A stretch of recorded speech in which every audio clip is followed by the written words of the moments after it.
বৃষ্টির পানি আইসা বিছানা দাড়ি সব ভিজা, দেখেন কি হয়ে গেছে। কোলবালিশের কাবারও ভিজা গেছে। দরজা লাগিয়ে যেতেছিল, মানে বৃষ্টির সাথে অনেক বাতাস, তো বাতাসে কিন্তু আমি গাজর দিছি, ডিম দিছি, আর একটা বড় চিংড়ি মাছের কুচি কুচি করে কাইটা দিছি, আর মশলা টসলা দিয়ে কষিও নিছি। এখানে কিন্তু আমি 3টা চিংড়ি মাছ দিছি, তাও একবারে ছোট ছোট করে কাইটা দিছি। আর কিন্তু মশলাটা কষানো হয়ে গেছে। এখন আমি দিয়ে দিব মিষ্টি কুমড়া, ওটাই আমি সিদ্ধ বসিয়ে দিছি। এগুলা কিন্তু আমি ভর্তা করবো।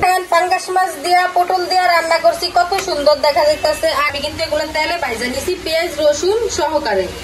এখন কি মরিচ যদি আগে বাটি না, হাত আমার অনেক জল। পরে আমার রান্না হইলো সম্পূর্ণ। এই যে দেখেন ভর্তাটা। আসসালামু আলাইকুম, সবাই কেমন আছেন? আশা করি সবাই ভালো আছেন। আজকে সকালবেলা খাওয়া হয়েছে ফল, লেসি খাওয়া হয়েছে, ড্রাগন খাওয়া হয়েছে, আর আপেল খাওয়া হয়েছে। ফলই খাওয়া হয়েছে, কোনো নাস্তা পানি বানানো হয় না, কারণ গ্যাস নাই, সকাল থেকেই গ্যাস নাই। আর ওইখানে দেখেন কতগুলো কাপড় চোপড় আছে, এগুলো ধোয়া লাগবো, সেজন্য এখানে রেখে দিছে। এগুলা আর একটু পরে আমি ভিজিয়ে নিব, ভিজিয়ে পরে ধুয়ে দিব। আর আমার ঘরের কি অবস্থা হয়েছে দেখাইতেছি। আমার ঘরের অবস্থা দেখেন, বৃষ্টিতে এই জানলা খোলা ছিল, আমি আমার জান পাখি নিয়ে ওই রুমে ছিলাম। এইখান দিয়ে বৃষ্টির পানি আইসা বিছানা দাড়ি সব ভিজা, দেখেন কি হয়ে গেছে। কোলবালিশের কাবারও ভিজা গেছে, ক্যামেরা তো বোঝা যাইতেছে না। এই দেখেন পুরা ভিজা কিন্তু শেষ, কোলবালিশ বিছানা। এখন যে কিভাবে শুকাইবো আমি নিজেও জানি না। এখন আইসা দেখি বিছানা দাড়ি সব ভিজা গেছে। আমি জানলা লাগাই দিছি, লাগাইলে কি লাভ বলেন? যা হওয়ার তো হয়েই গেছে। আর বারিন্দা আর ঘরের ভিতরে পানি আইসা কি হয়েছে দাঁড়ান দেখাইতেছি। এই দেখেন অবস্থাটা, ঘরেও পানি আইসা বসছে। এর আল্লাহ, দরজা লাগিয়ে যেতেছিল, মানে বৃষ্টির সাথে অনেক বাতাস, তো বাতাসে মানে একবারে পানি আইসা, বৃষ্টির পিছলা পানি আইসা সব ঘুরে গেছে। ওই দেখেন, আহারে শুকনা কাপড়গুলো ভিজে গেছে। ক্লিয়ার করার আছে, মানে অনেক বাতাস, বৃষ্টির সাথে বাতাস, পানি সব আইসা করে ঘরে, বৃষ্টির পানি। এখন এগুলো সব মুছা দিব। আমারই ভুলের কারণে এরকম হয়েছে, কারণ এগুলো খুলে রেখে গেছি আমি বুঝতে পারি না যে পানি আইসে এইভাবে এরকম হইব। আর আমার বিছানা কিভাবে শুকাইবো আল্লাহ মাবুদ জানে। বৃষ্টিতে গাছের পাতাগুলো ভিজে গেছে, দেখতে কত সুন্দর দেখা যেতেছে না? অনেক সুন্দর দেখা যেতেছে, ভিজা ভিজা পাতা, কি সুন্দর দেখা যেতেছে। বৃষ্টি হলে আমার কাছে কিন্তু ভালোই লাগে, খুবই ভালো লাগে আমার কাছে। আর আজকে দুপুরে আমি ভাত খাবো। এই যে কালকের ওই যে মাছের জুড়া, এই জুড়া আছে রাইস কুকারে, এগুলা দিয়ে ভাত খাবো। আর রান্না করব গ্যাস ভালোভাবে আসলে, মানে আসছে অল্প অল্প এখন জ্বলে, এখনো পুরোপুরি আসে না। পুরোপুরি আসলে তারপরে রান্নাটা করব আমি।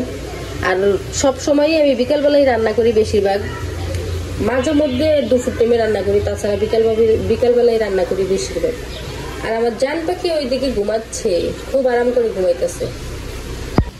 নাস্তা হিসাবে আমরা কিন্তু বানিয়ে নিছি এই যে নুডলস। আমার জানুরে দিছি, আমার জানু একটা একটা করে খাইতেছে। ওই যে এখানে কিন্তু আমি গাজর দিছি, ডিম দিছি, আর একটা বড় চিংড়ি মাছের কুচি কুচি করে কাইটা দিছি।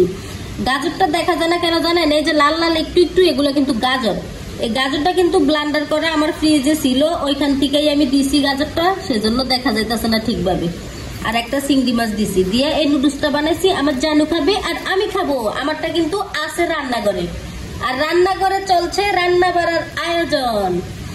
আয়োজন না, অবশ্য রান্না বাড়া শুরু হয়ে গেছে, এখন আপনাদেরকে দেখাবো। এখানে রান্না হচ্ছে, এই যে এখানে দেখেন পেঁয়াজ রসুন আমি একবারে ভাজা নিছি, আর মশলা টসলা দিয়ে কষিও নিছি। এখানে কিন্তু আমি 3টা চিংড়ি মাছ দিছি, তাও একবারে ছোট ছোট করে কাইটা দিছি। এই যে এইটা রান্না করা হইব এই যে মিষ্টি কুমড়া দিয়া। আমার কিন্তু মশলাটা কষানো হয়ে গেছে, এখন আমি দিয়ে দিব মিষ্টি কুমড়া। এই মিষ্টি কুমড়া দিয়া, চিংড়ি মাছ দিয়া, চিংড়ি মাছ কিন্তু 3টারে আমি একবারে ছোট ছোট করে কাইটা দিয়ে দিছি। মনে করেন 3টা কে খাইবো, কে চাইবো 3টা, তার মানে পুরা তরকারি দিয়ে সরিয়া যাবো, ছোট ছোট করে কাইটা দিই।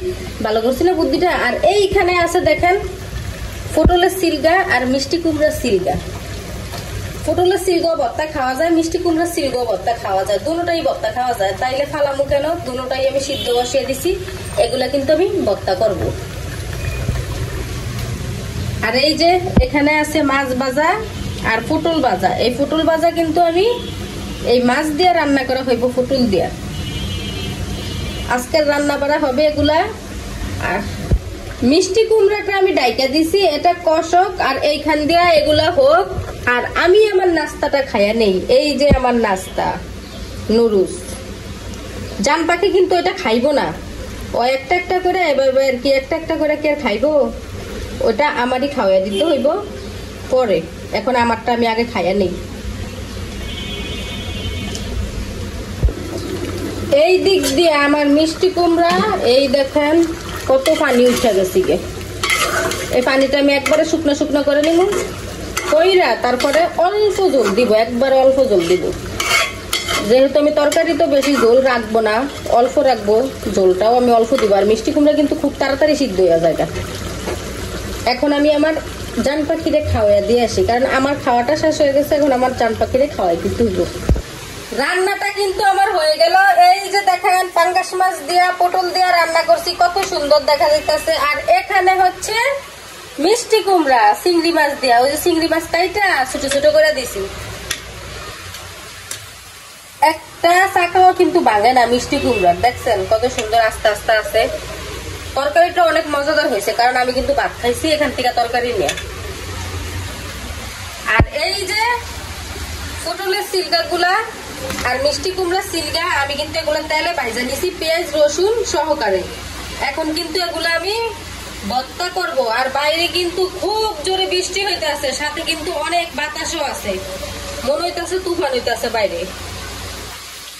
এখন আমি এগুলো ভর্তা করব, তারপরে আমার সম্পূর্ণ রান্না বাড়া শেষ।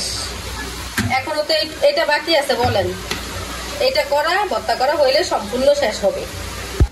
ভর্তাটা কিন্তু আমার দেখেন এই যে বাটা হয়ে গেছে। এখনো কিন্তু আমি মরিচ দেই না, মরিচ আমি এখন বাটমু, কারণ মরিচ যদি আগে বাটি না হাত আমার অনেক জ্বলে।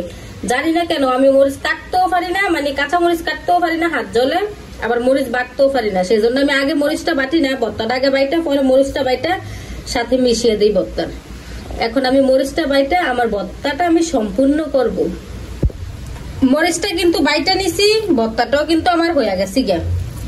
ভর্তাটা কিন্তু অনেক লাল, এখানে কেমন জানি সবুজ সবুজ দেখা যাচ্ছে। মরিচ দিছি না শুকনো মরিচ, অনেক লাল হয়েছে। এই সালা কেন নিচে জানেননি? কারণ টাইসের উপরে ফাটা কিন্তু ফিসলিয়া জায়গা, সেই জন্য নিচে আমি সালা দিয়ে রাখছি, না যেন ফিসলায় বাটার সময়। এই যে ভর্তাটা আমার হয়ে গেছে গিয়া। ভর্তা করার পরে আমার রান্না হইলো সম্পূর্ণ। এই যে দেখেন ভর্তাটা সেরকম হয়েছে। আর এইখানে তরকারি, এই যে আরেক তরকারি, সবকিছুই সেরকম হয়েছে। আর আমার জান পাখি তো হুন্ডা চালাইতেছে, ওই যে হুন্ডা হুন্ডা হুন্ডা চালাইতেছে, সব থেকে দামি হুন্ডা, দেখছেন। তো সবাই ভালো থাকবেন, সুস্থ থাকবেন, আল্লাহ হাফেজ।